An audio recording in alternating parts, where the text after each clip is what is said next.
Hi, BookTube, Amy, and I'm back after a bit of a hiatus due to a cold. But I'm back reading more from the Anatomy of Bibliomania by Holbrook Jackson. We are on page 334 today with a section titled The Praise of Libraries. Libraries are the best consolations, retreats, harbors, refuges of the soul of man, where never flippant tongue profane shall entrance find, and whence the coarse unlettered multitude shall babble far remote. Quoting there from Milton's Ode to Rouse. But libraries need no defense, no applause, no excuse. In a true verdict, Richard Whitlock claims, no such treasure as a library. And, if all be true, the hill Amara in Ethiopia outveth other Indies with their diamonds or gold, the library of which place, some assure us, is so famous as to have it in writings of Enoch, Job, Abraham, Solomon, and Titus Livius whole. Nothing more precious than a great library, nothing more noble. Salute Trinity Library in my name. Our footnote pointing us to Charles Lamb's letters. Charles Lamb's request of Dorothy Wordsworth at Cambridge epitomizes the veneration of all bookmen for these sanctuaries of the written word. A city without a library is a desert and undesirable place. The British Museum Library said, Joe's rent is enough to make a city lovable. Libraries are not a luxury, but one of the necessities of life. So to suppress them, says Joseph Hall, would be injurious to mankind, whose minds, like so many candles, should be kindled by each other. They are concert halls of the finest voices gathered from all times and places. They are the wardrobes of literature, whence men, properly informed, might bring forth something for ornament, much for curiosity, and more for use. They are the sanctuary of wisdom, the harbor of imagination and vision, the resting place of valuable authors. The cedar doors of a royal library fly open to receive them. Aye, there they will be safe. They are the manufactories of literature. Step into the reading room of the British Museum. There is the greatest manufactory out of which we turn the books of the season. Our footnote pointing us to Mark Pattison's books and writers in the Fortnightly Review. They are the happy hunting grounds not only of the student, but of the plagiarist, the thief of ideas and phrases, whom Pope trounced in his satire on Colley Cibber. Our footnote pointing us to the Dunciad. Next, o'er his books, his eyes began to roll, in pleasing memory of all he stole, how here he sipped, how there he plundered snug, and succored all o'er like an industrious bug. They are the mines where all may dig, the coverts which all may beat, the rivers in which they may angle. There towers Stygia's all-embracing sage, the Eldine anchor of his opening page. There sleeps the births of Plato's heavenly mind, in yon dark tomb by jealous clasps confined. In those square sheets the songs of Maro fill, the silvery types of smooth-leaved Baskerville. High over all in close compact array, their classic wealth the Elzevers display. They are a state in which all are equal according to capacity. Lo, all in silence, all in order stand, and mighty folios first a lordly band. Then quartos their well-ordered ranks maintain, and light octavos fill a spacious plain.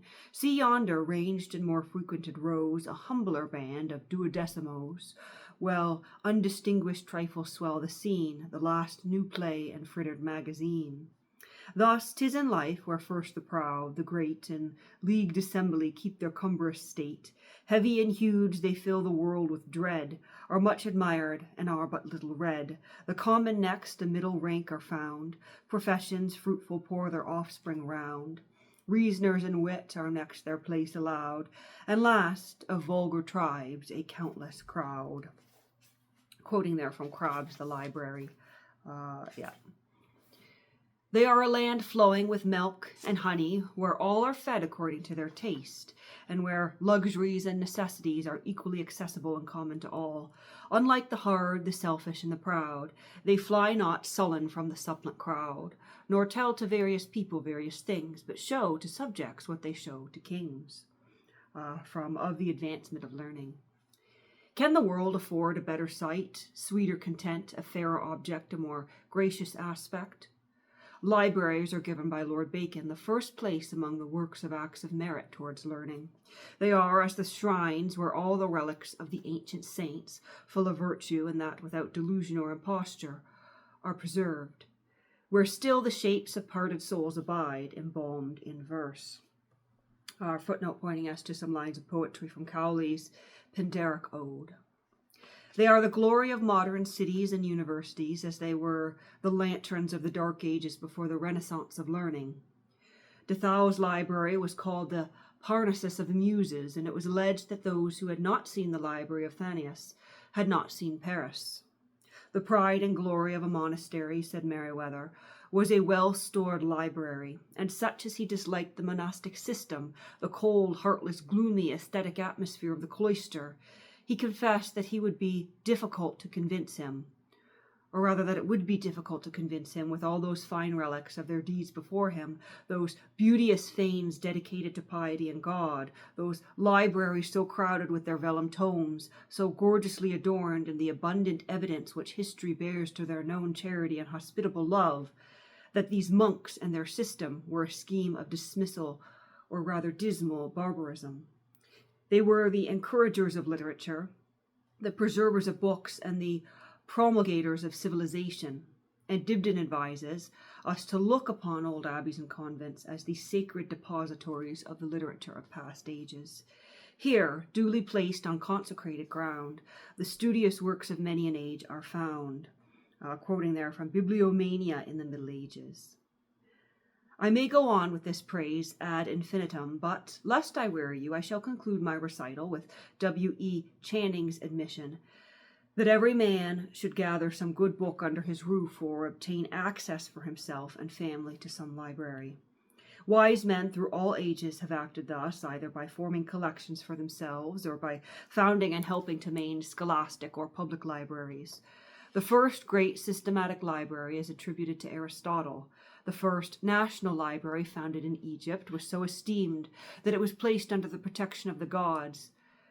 And so hungry was one of the Ptolemies for books that he refused to give the famishing Athenians wheat until they handed over to him the original manuscripts of the Achilles, Sophocles, and Euripides. Pistarchus projected the first Greek library, and he is believed to have been the collector of the scattered works of Homer. Sulla founded the first Roman library with books, which he took from the Temple of Apollo at Athens. Nicholas Nicolai founded the first university library at Oxford before the days of Bodley, and Dick Whittington richly endowed the library of the Grey Friars in School Street, London. Italy was enriched by the libraries founded and supported by the Medicis. There were brick libraries in Nineveh, and libraries of rolls in Egypt in the east. Every desert seems to have held a library where the pillars of some temple lie in the sands. Quoting there from Elton's Great Book Collectors. The traveler may still see the site of the book rooms of Ramses that was called the Hospital of the Soul. There was a library at the breast of the Sphinx, another where Cairo stands. There was one at Alexandria, and another at the house of Seraphis. There were books at Ephesus and Antioch and Pergamus, and there were made there parchments as smooth as ivory. At Athens and Samos and Rome, and so on to our modern cities, Florence and Venice, Paris and Berlin, Moscow, Brussels, Madrid, Copenhagen, New York, Oxford, Cambridge, and London, which every town or village, large or small, would emulate according to its ability. How much, Burton asks, are all bound that are scholars to these munificent Ptolemies, bountiful Mecenes, heroical patrons, divine spirits? Qui nobis hec autea fecit, napque erit il mihi semper dois. Who gave all this comfort in my eyes will ever be a god. That have provided for us so many well-furnished libraries, as well as in our public academies in most cities, as in our private colleges. Look no farther than our own country, Richard Whitlock commends, in more Aristeth, the wondering eye of an understanding traveller, with Bodley's library at Oxford, then all the stately buildings of the humility of devotions or pride of men, temples, or noblemen's houses, and in just esteem in England's rich warehouse, though the covetous mole see no such worth in all Paul's churchyard as in one Lombard Street glittering shop. Robert Burton singles out for praise Sir Thomas Bodley, founder of our public library in Oxkin, Otho, Nicholson, ours in Christchurch, Oxon, and the Right Reverend John Williams, Lord Bishop of Lincoln, with many other pious acts. And there is some speck of something that was in the book that shouldn't have been tucked in the spine there. It looked like maybe a bit of a plant matter, but it's left no mark, so we'll continue on. O quam te memoram vir illustrisme, some Latin there. Oh, how can I sufficiently eulogize you, most illustrious man, he exclaims, from Anatomy of Melancholia. Others would support his generous wish, as James I, who exclaimed in the Bodleian before the bust of its founder, he should be called Sir Thomas Godly. Most noble Bodley, we are bound to thee, for no small part of our eternity. Lines of poetry from Henry Vaughan on Sir Thomas Bodley's library. His library is a heaven of books, as Cowley sings in his Pindaric Ode, which now all wonders printed plainly see, that have been, are, or are to be, in the mysterious library, the beatific Bodley of the dead. To Charles Lamb, it seems as though all the souls of all the writers that have bequeathed their labours to these Bodleians were reposing there as in some dormitory or middle state. I do not want to handle to profane the leaves, their winding sheets, he says, and could as soon dislodge a shade. If my testimony were aught worth, I could say as much myself. No man ever took more delight in those grooves and gardens of books. But Tantalus alabris si teens fugentia capit fulminia. Some lines there from Horace, which are not translated for us, so we will continue on there. Thirsty Tantalus snatches at water which flees from his lips, and so Bodley's foliage falls from me, or I from it. Vel licit poteri non licit. That one is translated for us from Appius. I may wish, I may not have. But it is all one, and I salute the father of English libraries with Henry Vaughan.